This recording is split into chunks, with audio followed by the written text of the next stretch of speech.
A reproduction of the famous Orient Express train has been built to travel in space along hyperspace ribbons, offering passengers the most beautiful sights of every galaxy. One evening, the lights of every wagon flicker, and a terrifying mummy known as the Foretold appears in the dining car. Mrs. Pitt sees it immediately, panicking as she demands an explanation, but her granddaughter Maisie doesn't know what she is talking about. In fact, nobody else can see the Foretold, no matter how much Mrs. Pitt yells for help, and this allows the mummy to get close enough to kill Mrs. Pitt exactly 66 seconds after the light flick. Sometime later, a blue police box appears inside the baggage car.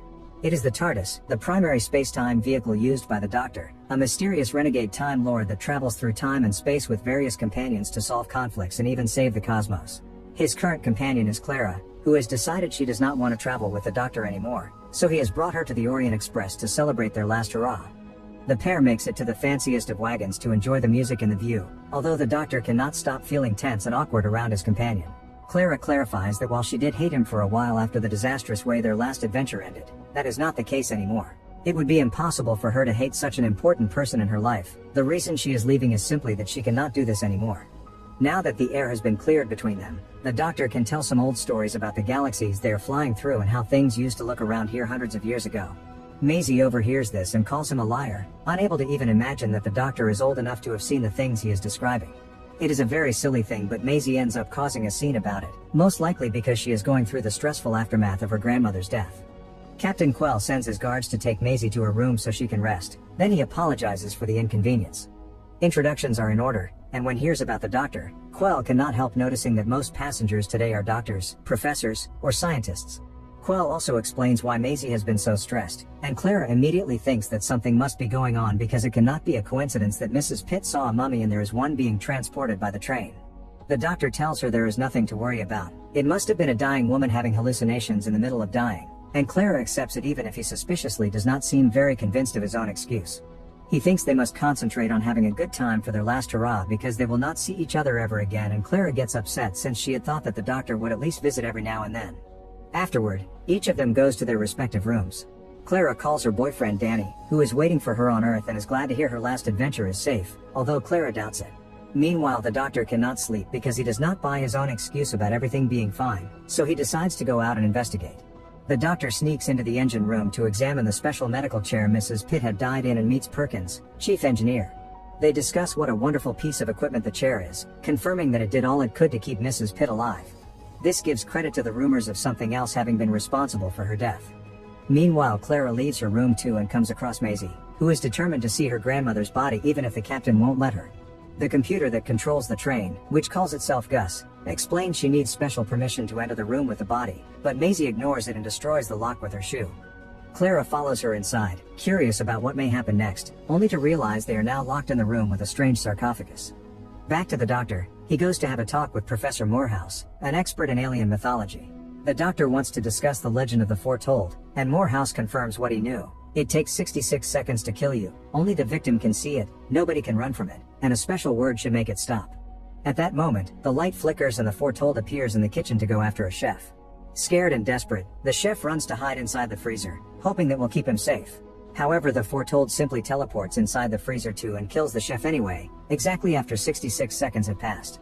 When the body is found, Quell orders everyone to say it was a heart attack, otherwise they shall be fired. Determined to get to the bottom of this, the Doctor approaches Quell, who does not want to share details with civilians.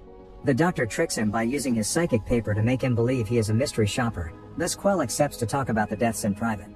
He explains he dealt with accidental deaths following the usual procedure, but the Doctor will not accept any excuses and accuses Quell of being lazy because he only wanted a comfortable desk job after getting tired of his career as a war soldier.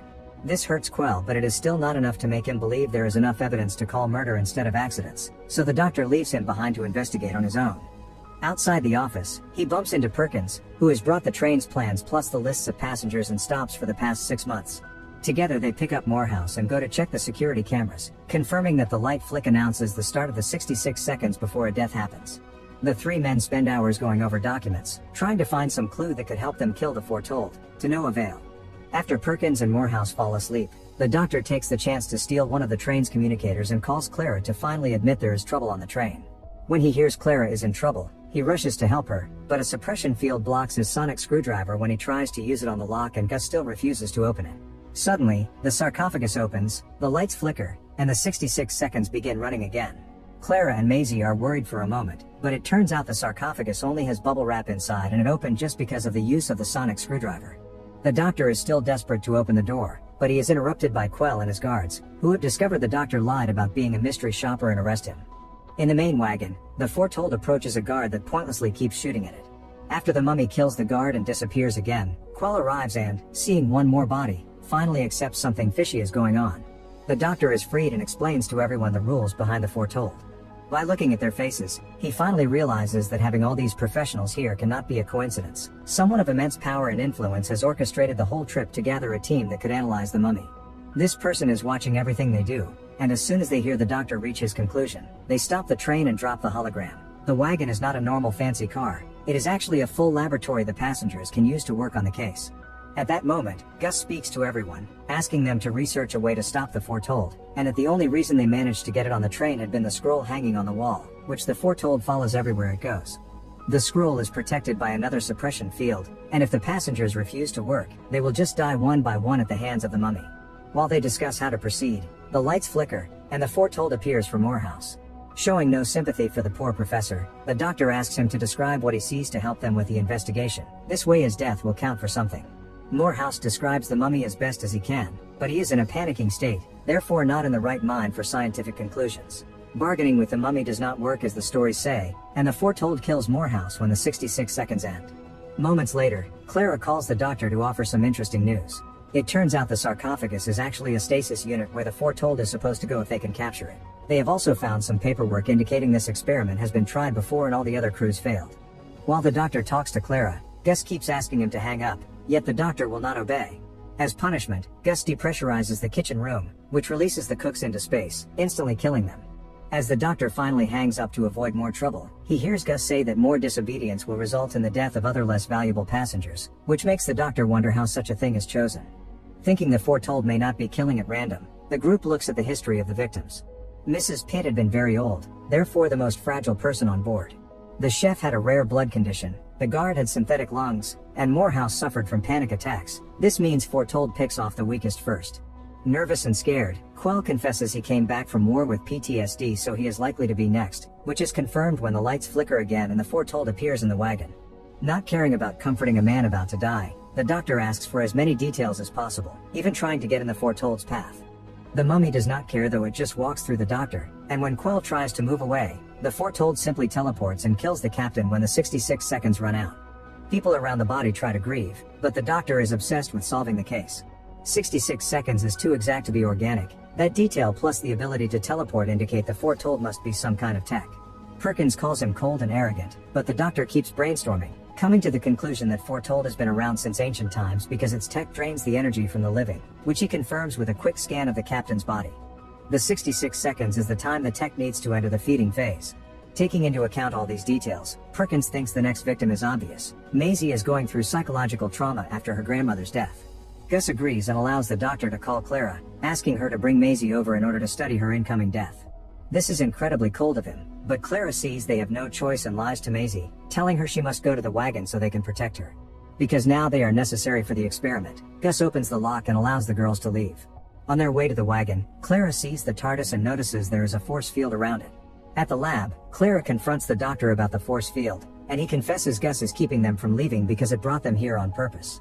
The doctor has always known this train equaled trouble and was not just a relaxing break. Gus had contacted the TARDIS multiple times to ask for his help. Clara is furious because she was lied to again, and now she has become a liar too. She considers telling Maisie the truth, but she is interrupted by the lights flickering again. The foretold appears for Maisie, but the doctor jumps in between, using his scanner to absorb her grief and trauma and implant them in his own mind. Now the foretold thinks he is the weakest person and the doctor can see the mummy instead of Maisie, which makes him very excited. He comes closer to the foretold on purpose, knowing he will not die until the 66 seconds pass, and notices some writing under the bandages that matches the scroll on the wall.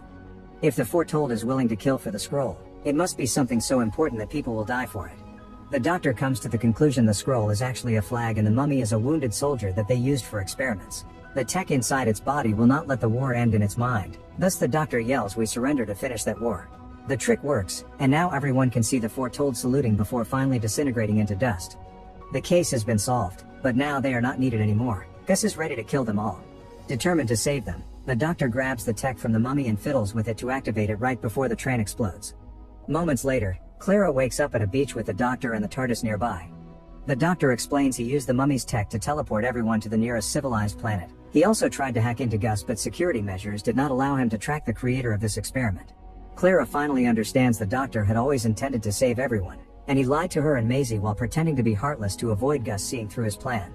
Afterward, the doctor shows Perkins around the TARDIS, offering him to be the next companion, but Perkins turns the offer down because he does not like the moral issues this kind of adventure comes with. After Perkins is gone, Clara gets a call from Danny, asking if she'll be home soon. Clara says she will be, but after hanging up, she lies to the doctor and tells him Danny is okay with her traveling some more time, and so is she. The doctor is delighted by this news, and together, they activate the TARDIS to go on their next adventure. Make sure to subscribe and turn on notifications so you can watch more videos like this. Thanks for watching.